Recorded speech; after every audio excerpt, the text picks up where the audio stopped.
Brought down by bad mortgage investments, Lehman, which has 25,000 employees, will be liquidated. The federal government loans American International Group, AIG, $85 billion. This is a different kind of market, and the Fed is asleep. The federal government is stepping in to stabilize Fannie Mae and Freddie Mac, the two mortgage giants that have been threatened by the housing crisis. The Bank of England has pumped £75 billion more into Britain's ailing economy with a new round of quantitative easing. You print a couple $1 trillion, and all of a sudden, people start to worry. So out of this worry, we have something called the Bitcoin. Welcome to On the Brink. I'm Matt Walsh. And I'm Nick Carter. And this episode is brought to you by Coinmetrics, and here is the Metrics Minute. Well, for this Metrics Minute, we're talking about Ripple's partial victory over the SEC in their long-standing debate. It caused a surge in the price of XRP. The summary judgment, it increased over 70%, reached a market cap of $75 billion, highest in over a year. Other tokens that have been alleged as securities like Solana also responded strongly with a 17% increase through Monday afternoon. Before the partial court decision, Binance dominated XRP trading volume, representing 2.4 billion out of the 6.2 on the 13th of July. After the ruling, Coinbase and Kraken relisted XRP. Despite the victory, the industry's battle with regulators continues, with 74 billion of the 1.1 trillion crypto market having been alleged as a security, according to the SEC, highlighting complexities in the classification of these assets. That's your Metrics Minute. Good Metrics Minute there. XRP. Back. Still around. Someone get that. Remember when, does Coinmetrics still have XRP up and running? I remember when they were trying to get the node. The node was shipped like physically, right? It was like a FedEx shipment. I don't know if that ever actually happened, but yeah, I think Ripple offered to send them a full archival node because they couldn't sync it. Because it would have taken years to sync it, right? Not through any Coinmetrics error, but because whatever, the API wasn't very permissive. They offered to physically mail them a hard drive with the archival data. It's a big, heavy node. Ripple case study. So I saw the funniest tweet about it. I don't remember who said it, but they said, this is a real victory for interbank transactions, the Ripple case. Because now you can use XRP as a bridge currency and it's not a security, I suppose, is the logic there. Making light of the fact that Ripple has never had success in actually establishing XRP. Whatever. I butchered the tweet. It's funny. Well, maybe they will now that we know it's not a security. That's the one thing that the correspondent banks of the world have been waiting for, XRP to not be a security. I think it kind of makes you and me look bad because we were the ones that were making fun of Ripple discovering XRP, like a bunch of wildcat oil men out in the fields. That's just funny. Digging for XRP. But we stand by the fact that that's funny because it's funny because Ripple earnestly claimed this. They claimed that XRP was discovered rather than created, and they claimed that it was the natural resource like oil, and they just Ripple Labs happened to be the ones that had most of the XRP.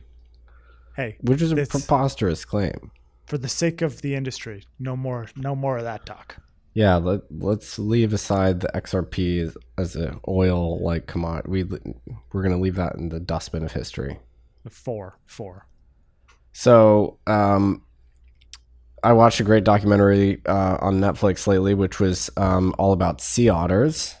Sea otters, which is pertinent to our first discussion topic of the day, which has to do with this rogue otter in Monterey, California. Have you heard about this? So what's going on with this? You had mentioned something briefly. He's like attacking surfers or something. So there's an otter called Otter 841. She doesn't have a name. I think honestly she would be less angry if we had named her instead of treating her like a prisoner. Anyway, Otter 841 has been commandeering surfboards, and there's videos of this, taking over occupied surfboards, damaging them, just basically being a little nuisance. Okay. Wow. And so the crime for this is the U.S. Fish and Wildlife Service. They're trying to arrest the otter. They're trying to intercept and take the otter into custody and put her in a aquarium for the rest of her days, life in prison. life in prison for just messing around with some surfboards. Was the surfboards broken? I mean, I don't think she was able to snap them in half. I mean, she's a small sea otter, which I think that's disproportionate. If you ask me, that is disproportionate. Sure is. That's just, she's just a little prankster. She's just doing pranks. Now, should you get deported out of Monterey and maybe sent somewhere else? Yeah, I could see that. But that's her home. So I'm sympathetic to Otter 841 because it's the surfers that are in her territory. The otters were there first. All right. I don't know. You know? All right. So I tweeted about this, and then I got an email. I won't name them just yet, but this person said he was out swimming with a swimming, how do you pronounce it? Buoy? The fact that you don't know how to say the word buoy is shocking to me. You called it a boy before. Boy. It's not a boy. You're telling me it's not boy, but it's buoy? It's a buoy. It's a buoy, like a buoy knife. He had one of these attached to him, so when you swim, I guess you don't want to get run over by a boat. And Otter 841 stole the buoy. Yeah, this is a noted crypto entrepreneur. Can't say his name. Crypto entrepreneur in our industry. He was the first victim of Otter 841. Wow. And I asked him, "Do you support amnesty for the otter?" And he says, 841 is the hero we deserve. She is the original local. All right. So even the victims of Otter 841 support amnesty. I've had my own issues with animals. So I mentioned a couple weeks ago that I ran over a skunk. I don't know if I killed it. It was maybe just a broken something. It seemed very likely that the skunk did not make it. Definitely wasn't good. I was outside a couple nights ago in my yard and just sitting down in a lounge chair, relaxing. I think I was listening to a podcast, and a skunk walked right across my yard, 15 feet away from me. I'd never seen one in my yard before. I thought it was a vengeance-seeking skunk. I just went right back inside. I wanted no part of that. Do you think that this was the original skunk come back? Oh, can you imagine? To haunt you? It's possible. I hit the skunk maybe a half mile away from my house. It's quite possible. But this skunk looked like it was walking just fine. The one that I hit might be a 3-leg skunk. So this is a cousin of the skunk that you mercilessly dispatched in your large SUV. I mean, when a skunk comes by you, talk about animals you just want nothing to do with. Maybe ever since you got sprayed, your car did, the skunks know you're an enemy of skunk kind. I think that's what it is. And they're stalking you. Yeah, it's crazy. Me versus the animal kingdom has been a recurring thing. I'm amazed that there's actually a new anecdote every week in terms of your ongoing fight with wildlife. I mean, I'm telling you, it's not even made up. It's like I live on a farm. It's crazy. And they have a vendetta for you. Oh, it's like a lot of it is just I live next to a zookeeper. That might be part of the problem. That's the 100% of the problem. When your next door neighbor sits in his backyard and consumes 40 Bud Lights a day and feeds wild turkeys, you're going to have some wild turkeys in your yard. Bud Light, really? Well, I'll have to check if he's still on the Bud Light. He was he was keeping them in business for a long time. I don't know if he's a Modelo guy now. They need him more than ever. Now. He might be a Modelo guy. Well, we didn't have a podcast this week. It's the summer. Things are a little slow. There were a lot of deals. Did you notice there was a couple good fundraisers here, like venture fundraisers? So Polychain has closed on a $200 million venture fund, and then CoinFund has closed on a $158 million venture fund. In this climate, those are two great hauls. So really happy to see that for the Polychain guys and the CoinFund guys. Congrats. Yeah, big achievement. Obviously tough to raise right now. Nice to see some dry pow coming into the market. Congrats to those teams.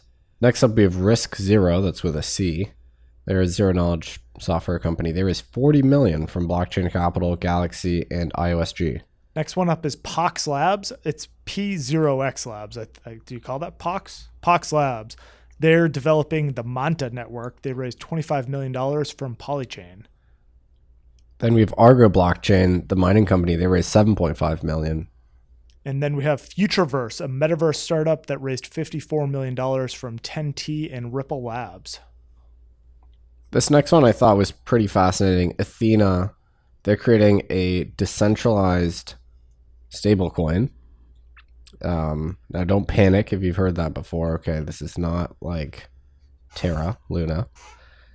It's based on Ethereum. So my understanding of the way this works is there's a long Ethereum staked ETH position that's paired with a short position. The short is paid for by the yield, the native yield coming from staked ETH. And as long as that whole structure works, you get a kind of a dollar exposure out of that, a synthetic dollar, potentially with a yield attached. So this was a big raise. A lot of exchanges participated. Apparently this was an idea spawned from an Arthur Hayes blog post too. So very interesting experiment there. Interesting concept there. Next one up is Evertas. This is a cryptocurrency insurance company. They've acquired BitSure, which is a specialty insurer of Bitcoin mining operations. And lastly, we have Radiant Capital. They're a DeFi protocol. They raised $10 million from Binance Labs. Pretty healthy deal week, huh? Nice to see, even though we're in the summer doldrums. Deal's still getting done.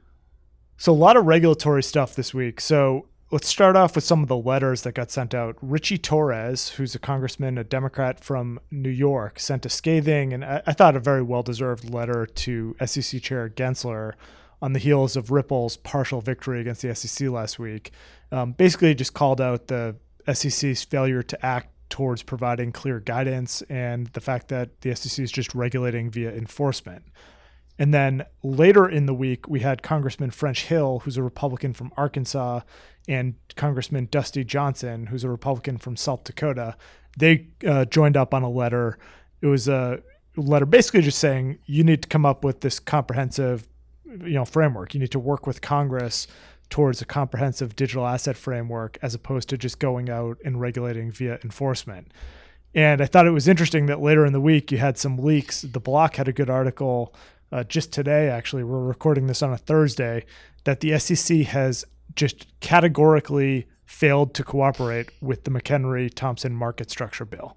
They have just told the Democrats on the Financial Services Committee that they won't even help them write it up because they disagree with it, or they think that it is beyond repair. And why would they think that? Well, that's because it takes power away from the SEC and it gives power to the CFTC. So no real surprise there. I've seen quite a few reactions, especially from kind of TradFi non-crypto people in the last week as the Ripple decision has started to take hold. And I'm seeing a lot of consternation. A lot of people think that it's backwards in terms of institutional investors being protected, retail not being protected. A lot of people just really profoundly disagree with Judge Torres, no relation to Ritchie, Judge Torres' analysis. The Torres Doctrine is what we're calling it. Ritchie Torres called it the Torres Doctrine, yeah. And I thought that was funny because maybe he's naming it after himself, but not actually. Judge Torres. And the Torres Doctrine says that, well, it really depends on the token itself is not a security, it's just a token. And then it just depends on the nature of the transaction, whether it's a security or not. And this has caused a lot of soul searching in the pundit community. And I would say the main reaction I'm actually seeing from non-crypto people is they expect the decision to be overturned. And I don't know what's going to happen. But it's very interesting to see the totally disparate reactions. Crypto community totally jubilant. FinTwit community basically thinks the judge got it wrong. If you just divorce yourself from the day-to-day on this and you imagine that someone from a different planet got plopped into the United States and you were trying to explain to them how we were doing cryptocurrencies in the United States, it would be really hard to follow it. You'd say, all right, well, everything comes down to this 1946 case called the Howey test. And this thing was invented, this Howey test thing happened before the internet, let alone blockchains. And so now we have this situation where one of the regulators thinks that everything should just fall under the Howey test, under their jurisdiction, and a bunch of other people are trying to just have new regulation, basically. Is that is that about it? Yeah. I think the crux of it turns on, if you read the Matt Levine commentary on it, he analogized it to issuance of stock. And the judge, of course, said the issuances of Ripple to employees were not securities because there was no investment of money. And Matt Levine compared that to stock-based compensation, thought it was probably still a security. The other thing is Matt Levine made the point that, okay, so companies go public, they do primary issuance to the public. That's obviously a security. But then they might do an at-the-market offering, or, they find other ways to inject their shares into the general public. Obviously, the shares trade on the exchange. That provides liquidity, keeps the stock price high, helps finance the company's operation. Those are still considered securities transactions, even if they're secondary transactions, right? So even if there's no primary issuance, these are trading on the secondary exchange. It's still kind of benefiting the company. They're still considered securities under our legal apparatus. In this case, the judge said those secondary transactions are not securities because the buyers, the retail, they're not directly facing off against the company. And it's not even clear if those purchases of XRP even directly benefit the company. And so then they're not expected to provide the same disclosures that a securities transaction would entail. And I guess I kind of agree with Matt Levine. I know that's not the the most pro crypto take, but I wouldn't distinguish primary stock issuance in an IPO from secondary transactions. Ultimately, you're still dependent on the corporation to create value and return capital and do stock buybacks and issue dividends, do things that make the shares be worth something. And I don't see a huge distinction between buying it at IPO and then buying the stock later on. You're still buying a piece of the company. So I'm actually kind of sympathetic to the point that Matt Levine is making here. So if you were to ask me honestly, I would say I probably fall in the camp of this decision being overturned by a higher court. It could get overturned, but it's not going to get overturned for quite a while is the reality. And so you still live in this world where if you just take the coin market cap numbers, which are obviously inflated, but there's, how many cryptocurrencies are there? There's over 26,000 cryptocurrencies. There's over 640 exchanges that list these things. You have jurisdictions across the world that have varying regulatory postures towards this. You have MiCA in the EU. You have the UK has come up with a framework, Singapore, Hong Kong, Dubai.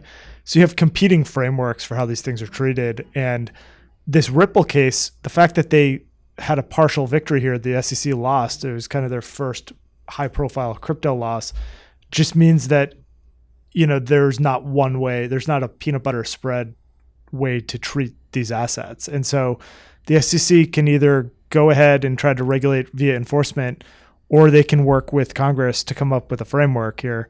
And if you regulate via enforcement, it's just going to take you years, and you're going to have to go after thousands of projects, thousands of individual tokens. It just seems like a total waste of taxpayer money. Yeah, the regulate by enforcement strategy has manifestly failed because the approach was to starve these tokens of liquidity by persuading exchanges to delist them with the argument that the secondary trading was all securities transactions. That failed. So, to summarize my view, I'm gratified that that happened and that the SEC took the L here. However, I actually don't think the right strategy is to say all this stuff is not securities. The right strategy is to innovate and create a regulatory regime, a disclosure framework, whereby the issuers of these things, especially in the case of Ripple, where there is a single entity that's very critical in the XRP ecosystem, they do the disclosures that are owed to the buyer of the token, to the public that holds it. I think this is a kind of a pseudo equity. Mm-hmm. I've thought that for a long time. So what we are owed is a framework through which the issuers can make these disclosures, something that's fit for purpose. Obviously, the equity securities framework is ill-fitting. What we need is a new framework. I don't think, though, ultimately the legal strategy of saying blanket, this is not a security, has no resemblance to a security, I actually don't think that is going to work. Yeah. In the case of Ripple, for instance. Yep. Yeah, I think that very well could be the case. but no framework is forthcoming for now. So, well, switching gears a little bit, did you see that Terraform Labs announced a new CEO? I actually did not. This is the first I'm hearing of that. Yeah, I mean, if you were that's a hell of a job. Asking yourself why this company still exists or why it would need a new CEO, you wouldn't be the only one on this podcast. Well, there's Lunk. Is that what it's like? There's the Luna successor. Is that what it's called? I think it's Lunk. Oh, how's that doing? Luna Classic. Not good, I think. But anyway, there's a blockchain that still runs, I think. It's incredible. I don't know. That's a tough job to walk into. Nasdaq, unfortunately, has shelved their crypto custody ambitions. That's what we're seeing, citing the regulatory environment in the U.S. Not good. Well, I want to talk about this one a little bit because there's a bunch of things that could be at play here. So Nasdaq, they were public in saying that they were going the New York Department of Financial Services path. So they were setting up a New York trust license in order to do this custody offering. And they were working with a pretty well-funded venture-backed custodian on this, custodial infrastructure provider, I should say, on this.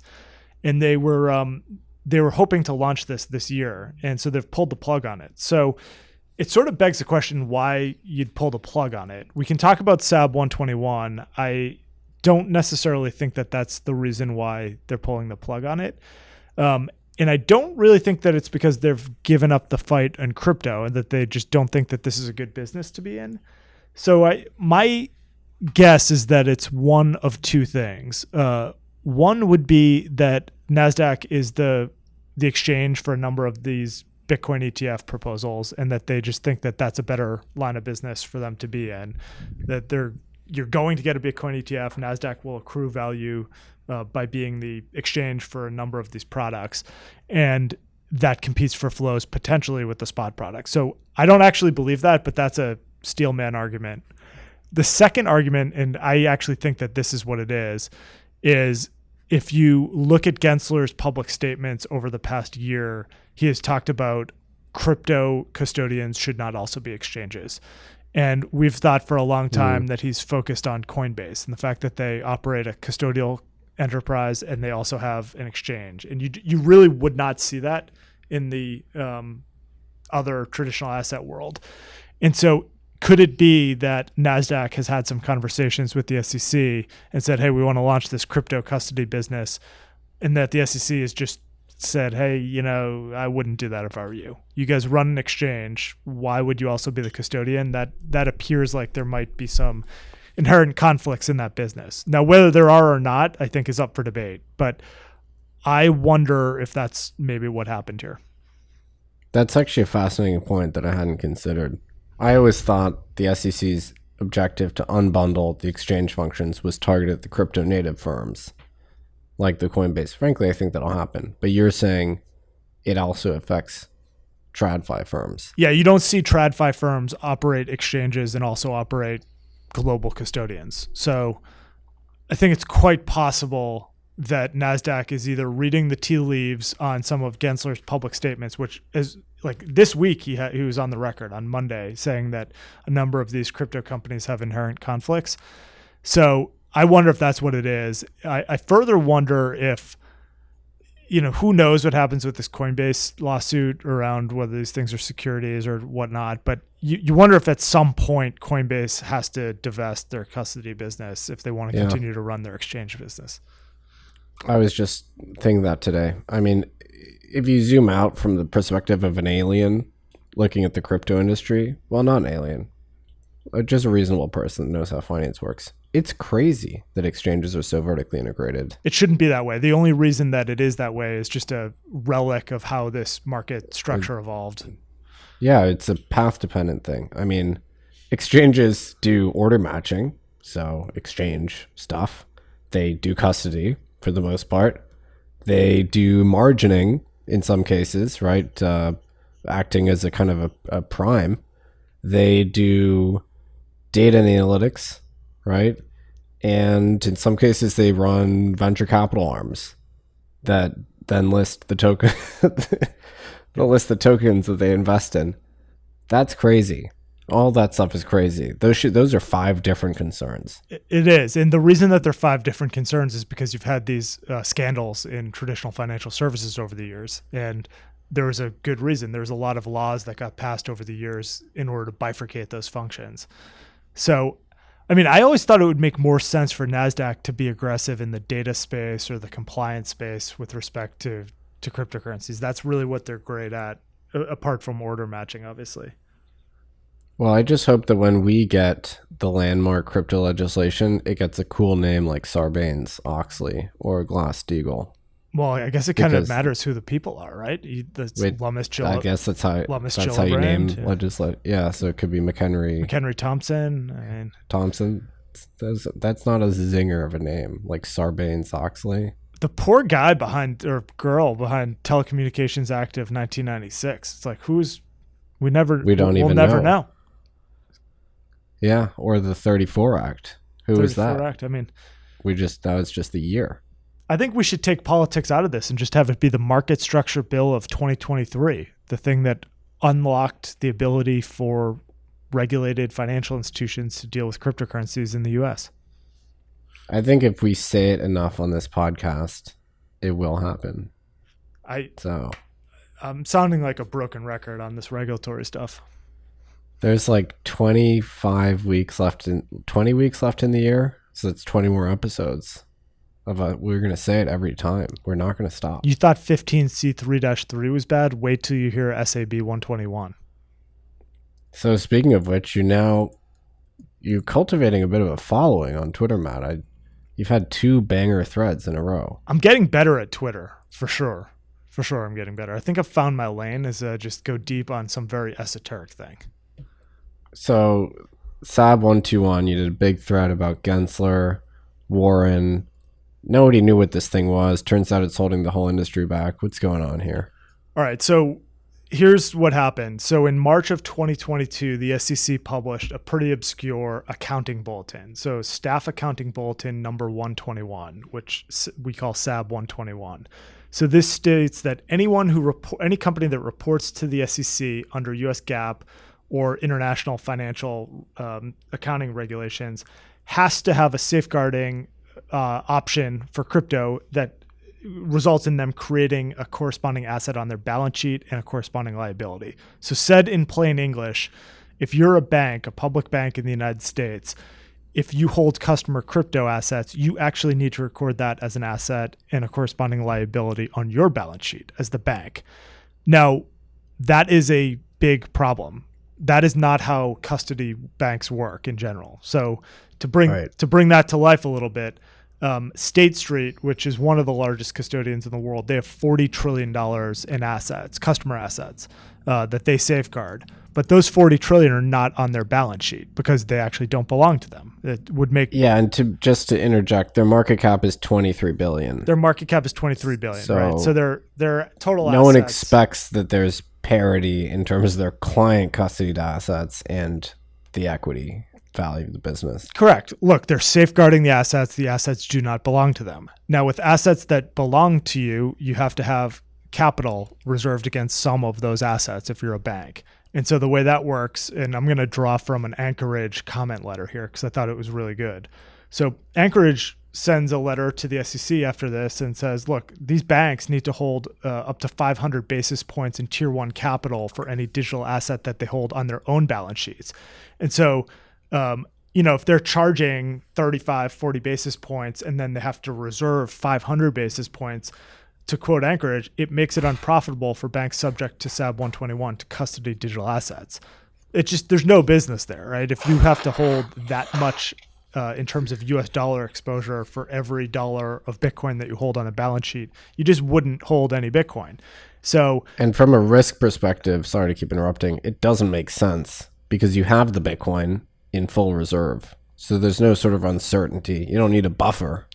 The Bitcoin's not going anywhere. You're not rehypothecating the Bitcoin. So I went down this rabbit hole of just finding public available information last Sunday. It was a little bit of a rainy day, and my kids took naps, which was good.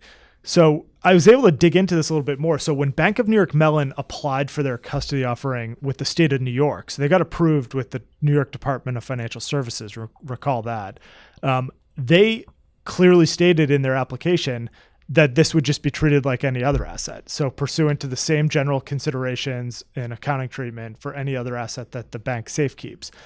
Now, this SAB 121 thing totally changed the game on them. And they wrote a comment letter to the SEC, which I have linked in my tweet storm here, where they say banks cannot practically serve as qualified custodians for digital assets at any sufficient scale if they are still subject to these threshold limitations of SAB 121. And then in bold, they say, we recommend that bank qualified custodians be exempt from on-balance sheet requirements of SAB 121 in order to resolve this conflict. So I don't know how much more clearly you can spell that out, that there's just no business there. And just to drive that home even more, they published in their latest filing with the SEC that they in fact have a de minimis amount of capital tied to Bitcoin on their balance sheet. So basically they have no assets in this new crypto custody offering. So, I guess the question is this good policy in the United States? And a lot of people would say no. So Lummis and McHenry have demanded answers. They point out that this guidance basically makes the most trusted banks and credit unions in the world unable to custody these things.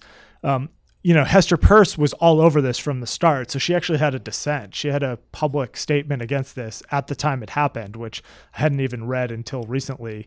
And then you've had a number of other Congress people kind of probe into this. But sort of get yourself to a point where you're saying this makes no sense whatsoever. So you have this collapse of these, crypto companies, and your reaction is, okay, let's just make it such that like the really trusted ones that are trusted for years. Bank of New York Mellon has been around for over 200 years. Let's just make it illegal for these guys to do it. What are we trying to do here? Yeah, this is insane policy. If the reasoning in the government was, okay, these crypto kitties can't be trusted to do custody. All right, fine. Let the world's largest custodians do custody. But that's not what they want. They want to inhibit that. They want no one to do crypto custody. They want these assets to be uncustodied. They want to inhibit the legitimization of the asset class. That's the only explanation I have. I think this is, you have to look at this in just the broader context of what the federal government has done post-FTX here. And so you have these Operation Choke Point moves with the FDIC and the OCC that have, I think in an extra legal way, gone into some of these banks and forced them to have deposit caps on the crypto industry in an attempt to debank crypto companies and constrain the growth of the market. Basically just cut the ability for banks to service some of these startups. So, that's number one. Number two, you have this SAB 121 thing, which is, okay, let's just make sure that none of the big banks or broker dealers can custody Bitcoin. That'll prevent this thing from growing. Number three, you have this custody rule, which maybe I'll do another tweet storm on this, but the SEC has proposed a change to the custody rule that would look unfavorably on state trust charters. And so it would make it very difficult to be a qualified custodian in the eyes of the SEC if you're operating under a state trust license. And I think there's a lot of reasons why that won't pass, and there's a lot of non-crypto reasons, a lot of financial interests that are against this. But that would shut down, BitGo, Fidelity, all of these crypto custodians. So then if they're able to shut down the big bank custodians for SAB 121, use the custody rule to try to shut down the state custodians, if they're ultimately successful with these things, you just end up in a place where you just choke off capital to the entire crypto sector. To be clear, I don't think they'll be successful in this because I think this state trust thing, they're not going to be able to get away with it. But they have gotten away with SAB 121, and they have gotten away with cooperating on choke point. It's pretty coordinated. I mean, it's a attempted controlled demolition of the onshore crypto industry, and Hong Kong is laughing. Singapore is laughing. The UAE is laughing. London is laughing. Berlin and Paris are laughing. The rest of the world is reveling in the US fumbling the bag. We are the number one nexus of crypto capital, talent, entrepreneurs, users in the world, and the US government is trying to destroy all of that. It's true. And you have to, of course, remember that this is a global industry. And so you have these European banks that are actually not subject to a lot of these rules. And so they're the ones that are actually launching these custody businesses. And, I think at a certain point, it makes sense for the bank lobby to get a lot more aggressive here and to just say, hey, we want a piece of this action. So you can charge 45 basis points, 50 basis points to custody Bitcoin if you're a bank. I mean, why wouldn't you want to be in that business? Yeah. I mean, community banks, remember NYDIG had their experiment with community banks to use online banking to get individuals access to Bitcoin through that interface, and the FDIC reacted very harshly to that, and that was mothballed. Banks stand to benefit from the emergence of alternative revenue lines, non-interest income. I mean, they want to do this stuff. I mean, that's clear. So it's just the regulators that are stymieing them. So I guess, more to come on this, but this is why we have elected representatives. So get in touch with your local representatives and tell them to get on the repeal here. I think the wish list here, if you just think about it from the perspective of what would it take for the U.S. to be more competitive here, it's repeal SAB 121, allow the big banks and broker-dealers to actually offer Bitcoin custody and other assets. Number 2 would be a market structure bill in the U.S., codify what's a security, what's a commodity. And number 3 would be a stablecoin bill. Let's just make it, And number 3 would be a stablecoin bill. Let's proliferate U.S. dollars as far as we possibly can with this technology. Here's something interesting. You rarely see these 4 senators working together. We have Warren, Marshall, Lummis, and Gillibrand. They proposed a crypto amendment to a national security bill, which would require enhanced AML requirements for crypto ATMs and stablecoin issuers. Pretty surprising to see, actually. Yeah, and this is sort of a piece of this bill has to pass, right? So I wonder if this amendment will be included in it, but you would think that you would not really be able to run a Bitcoin ATM company at scale with these type of restrictions. So it says you have to collect a driver's license every time someone uses a Bitcoin ATM. Yeah, I'm just surprised to see Lummis and Gillibrand sign on to this. I was surprised to see them sign on too, but posture. Do you think that suggests that maybe there's a deal to be had here on the Lummis-Gillibrand bill? Right. Yeah, it kind of looks indicative of some compromise being made. Well, did you check out this Puerto Rico news? Puerto Rico is working with the IRS on an investigation into 100 wealthy Americans. I would not want to be on this list. Well, I guess I would want to be on a wealthy American list, but not this one. This is one where you move to Puerto Rico to dodge your taxes. I mean, it's not dodging. There's the law, that in theory you avoid taxes if you move there, but you really have to credibly move there. I know people have actual apps that track their location at all times for tax purposes, which is clever. So yeah, basically the IRS is going to look and see if people actually followed the requirements of the program. I don't know. And not all of them did. So many of these people moved to Puerto Rico and then the market just cratered. And then you're in Puerto Rico trying to pay fewer taxes on $0. And the IRS is auditing you. So we have a now very popular segment. All right. So there's a segment on the show, which is the Arnold segment. So who is a triple threat? Who has reached the top of their field in 3 different domains? Arnold being the canonical one. We've had a few suggestions. We got a torrent of suggestions this week. So we're going to run through them and then decide, do they meet the criteria? Are they a true triple threat? Shout out to Jack Miller, who had a really good tweet storm about this. Jack Miller sent us about 50 names. He actually sent us 50 names. All right. So tee it up. All right.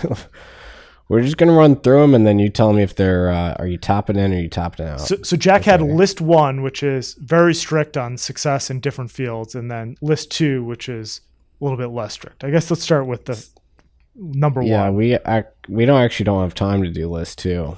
So we're going to do list 1. All right, Al Franken, SNL. He was a senator before I think he was forced to resign. He was also a best-selling author, and he is a comedy writer. That's 4 things. Al Franken. I'm going to give that 2. Every U.S. senator is an author.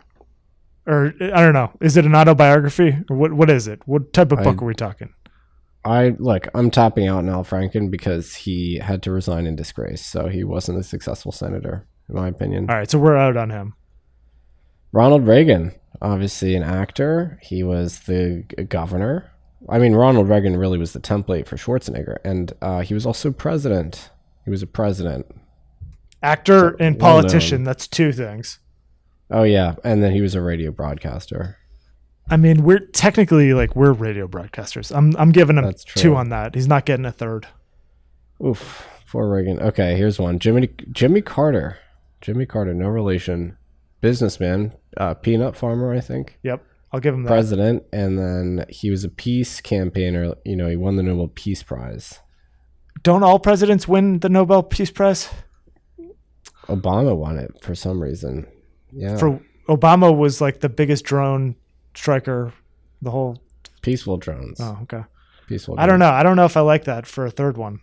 I guess. So I'm giving him 1 out of 3 because he wasn't the GOAT in terms of peace. I mean, I don't even know how you measure that. And I don't even know if he was a particularly good peanut farmer. But he started Habitat for Humanity. I might give him that 1. All right. Did he really? I think so. Well, either way, I don't think he was necessarily the top of his field in terms of peanuts. So I'm only giving him 2. All right. Jimmy Carter, sorry, you get 2. All right, we're still on the actors. Clint Eastwood, obviously a famous actor, and then a great director. And then he was also the mayor of Carmel by the Sea, right next to Monterey, actually. I mean, I get that acting and directing are different, but are they so different that you would give them top of the billing category here? I mean, it's not really what I'm giving him was. 2 out of 3. Yeah, I'm giving him 2 out of 3 because there's a lot of mayors in the world. How do you become the best mayor? I don't know. Who's the best mayor? Who is the best mayor? I don't know. That's a good question. So 2 out of 3 there. Paul Robeson. I actually don't know him, but he was an actor, a singer, professional football player, lawyer, and civil rights activist. That's 5 things. That's pretty good.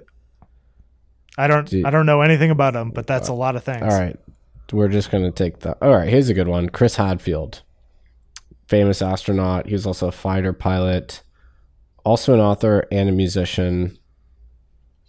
He's not the best musician. I mean, he's kind of an amateur.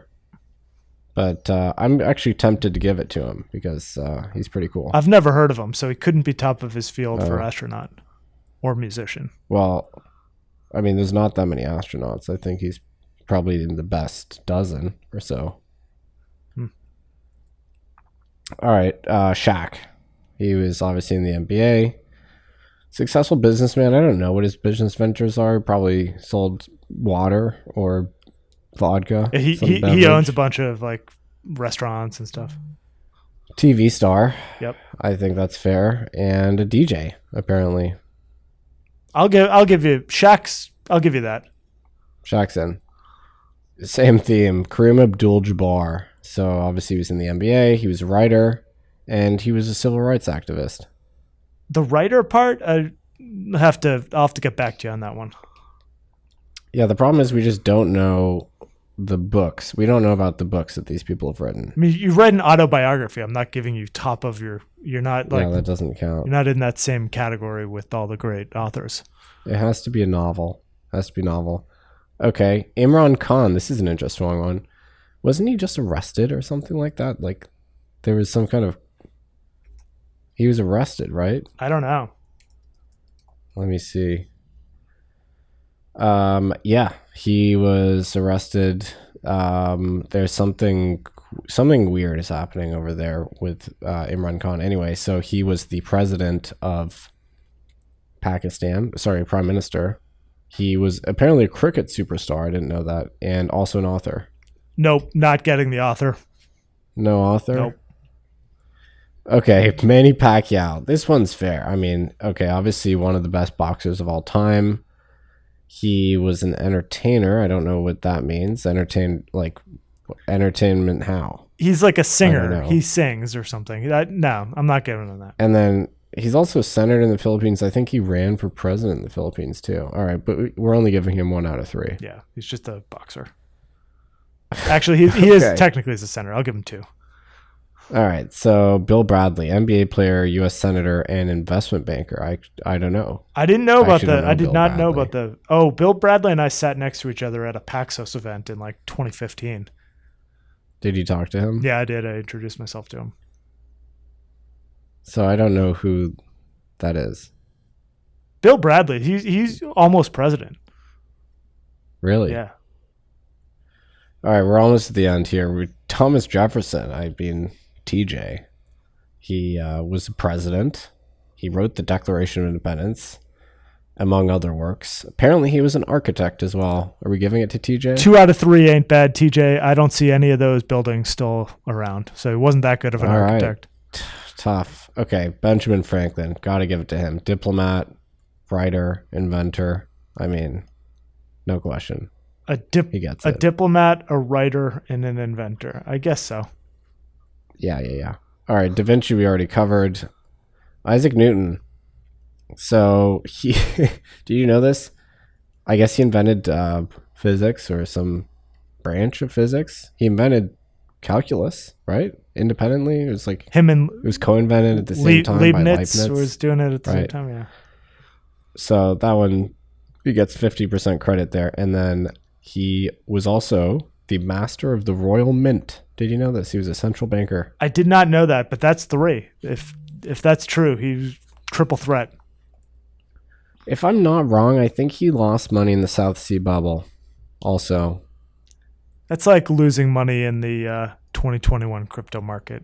That comes with the territory. Everyone did it. So he lost money in the South Sea bubble of 1720. So yeah, clearly he wasn't the best trader. All right, and that's it for now. We can't do this second list because there's too many. I mean, it's like 50 names. So it's an incredible list. Thank you for taking the time to put this together, Jack Miller. Jack, you did good. I mean, we came up with 3 names between the two of us. I have one addition. Friend of the pod said Oprah Winfrey, and I think that's actually very valid. So she's an investigative reporter, news person. She has the talk show, and then she's an entrepreneur. Well, I think we can disclose that it was Laura Shin that suggested it. It was Laura Shin that suggested it, and I think that's right. That's a triple threat. Yeah, we're gonna give her that one. All right, so I think that's it. We linked to a bunch of good reads over the weekend. If you're interested, check out our newsletter. There's one on Customers Bank. There's Fidelity Digital Assets put out a good signals report that we recommend checking out. The guys over at BitMEX Research put out a thoughtful article about Gary Gensler's CFTC days and some of the similarities in the gold and precious metals market versus crypto. And then David Morris has a good article, Get a Horse, What Crypto Can Learn from Early Automakers' Struggle for Acceptance. So check out all those weekend reads. Yeah, on the Customers Bank front, I mean, Bloomberg positions it as if they are kind of like the saviors of the crypto market, or like they're the last bank standing. To be clear, they're not onboarding new crypto firms. I mean, that's just unfortunately not happening. Yeah. There were other banks. There's a major bank that was onboarding crypto firms, and they abruptly changed course mere weeks ago. And guess who was the guilty party? Our beloved FDIC and OCC. So Choke Point 2.0 is still going on. It's very real. It has not ended. It's very real. It is still going on. And it might get worse. All right. On that happy note, have a safe and healthy weekend, and we will see you on Monday.